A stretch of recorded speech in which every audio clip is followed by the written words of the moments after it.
Well, it has been 10 weeks since 3,000 grad teaching assistants, contract faculty, and graduate research assistants walking off the job at York University. The Liberals proposed legislation that would have had both sides agreeing to binding arbitration. But you'll remember Tuesday, the government dissolved before the legislation could be voted on. So unfortunately, there doesn't seem to be an end in sight for this strike here, and the students definitely feeling an impact. So joining me now is Noor Aladib, chairperson of the Canadian Federation of Students here in Ontario. We just have to sigh. You know, you heard me reading that and you went, you're right, there is no end in sight. So where do things stand with students right now at York University? How are they feeling?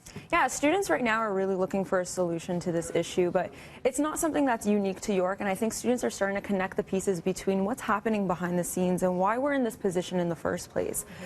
Students want to see that solution come forward, but we know that students are not new to precarious work. We're not new to these circumstances, and they no longer want a Band-Aid solution. Right. We want to find a solution that's going to be holistic and comprehensive, and that's going to impact the individuals giving us that education, but also us in the classroom. Interesting. We're a lot of the leaders on their campaign trail right now. We'll get to that in just a bit, but where things stand there are some reimbursements, some credit changes and whatnot.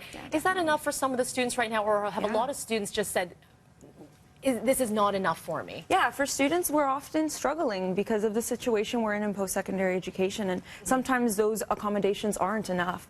But the reality is that if we're going to find a free and accessible post-secondary education, the fight starts right now. And the fight starts with our teaching assistants and our faculty, because their working conditions are our learning conditions. So that's really, it's a tough situation. And you joined the students in a lot of CUPE Local 3903 out the front lawn of Queen's Park when they were talking about it in legislature.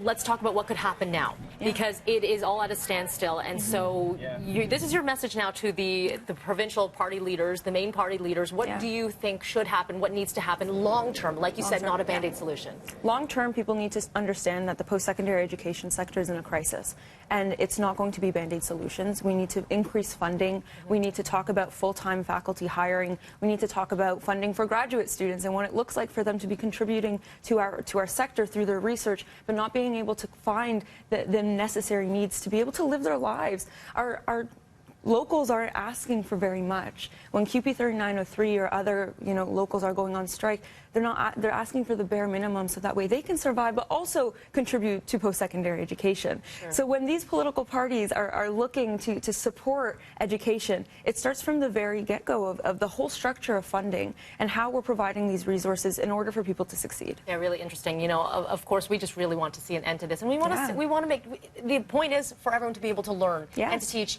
in a proper environment. All right, Noor, thank you so much for that, and of course we'll be hearing more from you probably the next month too, as they continue to campaign, and education's a big one for them. There's a lot coming up. Yeah, absolutely. Thank you so much for that. Thank you.